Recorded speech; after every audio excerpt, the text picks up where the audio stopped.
Você sabia que 3 sócios do Flamengo ajudaram na criação do Fluminense? Então se liga que hoje eu vou contar a história da fundação do Fluminense Futebol Clube.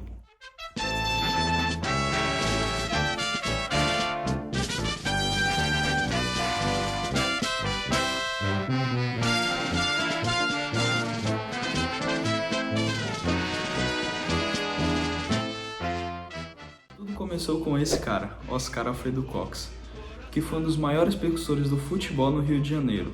Só para contextualizar, o futebol naquela época não era tão popular como era hoje em dia. Era considerado um esporte de elite. Então o Oscar, trazendo bolas lá da Inglaterra, que ele era filho de inglês como a carioca e nasceu no Rio de Janeiro, ele trouxe bolas e equipamentos e assim o time dele, de amigos e tal, ia enfrentando ingleses, fazendo amistosos ali. Mas não tinha um clube de futebol ainda, tinha outros clubes de outros esportes, mas não tinha um clube de futebol ainda. Então, em 1901, ele decidiu criar um time só para a prática do futebol. No começo, o time ia se chamar Rio Futebol Clube ou Rio Team, mas não deu certo o nome, e então no dia 21 de julho de 1902 foi criado o Fluminense Futebol Clube, o primeiro clube do Rio de Janeiro voltado para a prática do futebol. Aquele grupo de austeros cavalheiros estava reunido na casa de Horácio Costa Santos, na rua Marquês de Abrantes, 51, no bairro do Flamengo. Era 21 de julho de 1902.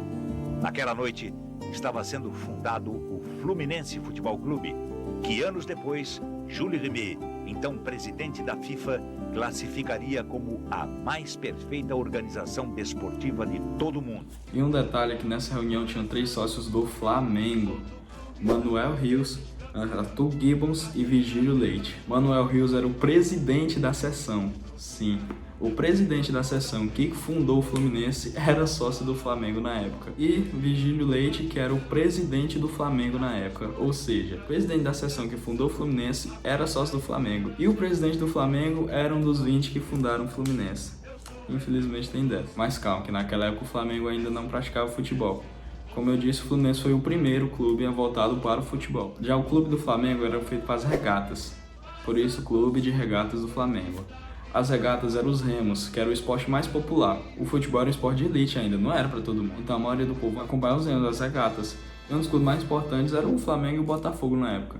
Por isso que não existia essa rivalidade ainda entre Fla-Flu, porque o Flamengo não estava nem pro futebol. E inclusive os torcedores do Flamengo torciam pro Fluminense no futebol.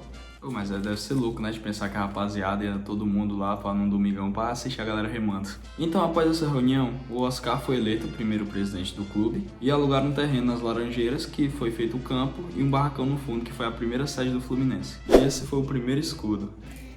Meio feio, mas pra época tá bom. E o primeiro jogo do Fluminense foi contra o Rio Futebol Clube, que, mano, foi uma lapada, 8-0 pro Fluminense. E detalhe, o primeiro gol marcado na história do clube foi pelo atacante Horácio da Costa Santos. No ano seguinte, o Fluminense e companhia embarcam para São Paulo para fazer uns amistosos. E eles voltaram de lá invictos, ganhando de todo mundo lá, arregaçando aquela p lá. E ganhando o paulistano do Charles Miller por 2-1, volta de lá invicto, e assim se inicia a rivalidade carioca paulista no futebol.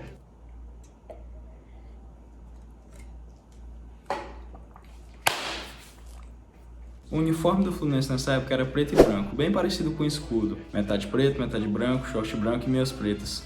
Básico. E em 1904, Oscar Cox foi para a Inglaterra para a fabricação dos uniformes.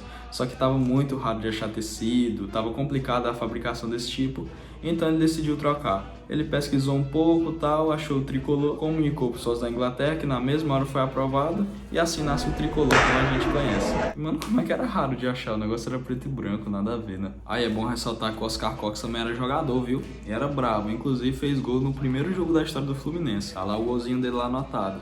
Em 1906 é disputado o primeiro campeonato carioca da história, que o primeiro campeão, Fluminense. Ganhando 9 partidas e perdendo apenas uma, o Fluminense deu uma lavada naquela época, vencendo o Botafogo nos 2 jogos por 8-0 e 6-0. E o primeiro gol da história do Campeonato Carioca foi feito pelo Horácio da Costa Santos, que fez o primeiro da história do Fluminense. Ele também foi o primeiro da história do Carioca, na vitória sobre o Paysandu por 7-1. E 7-1, foda. E também foi o primeiro artilheiro com 18 gols.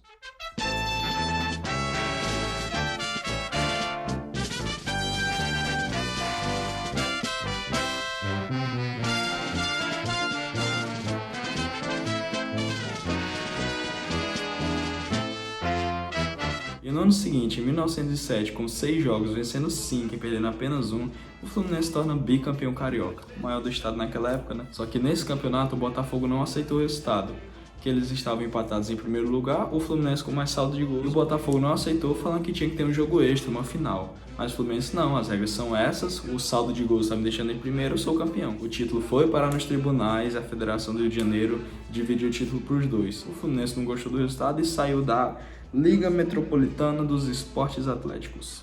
Flusão, seleção do Flusão, olha papá. Flusão, seleção do Flusão, olha papá.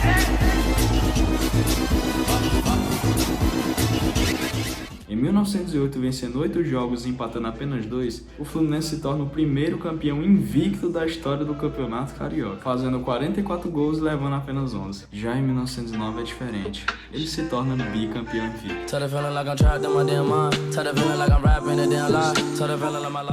E toda essa campanha do Fluminense pelo tetracampeonato teve o seguinte saldo: em 39 jogos ele teve 33 vitórias, 4 empates e 2 derrotas. Um amasso naquela época. Porra, time atual, vamos fazer uma campanha dessa, né? Em 2020, tá precisando. Vamos iniciar aí, bora nele. Então é isso, daí pra frente se inicia a caminhada de um dos maiores clubes do Brasil. Se por acaso você tiver gostado, você pode me ajudar compartilhando. E é isso aí, tamo junto.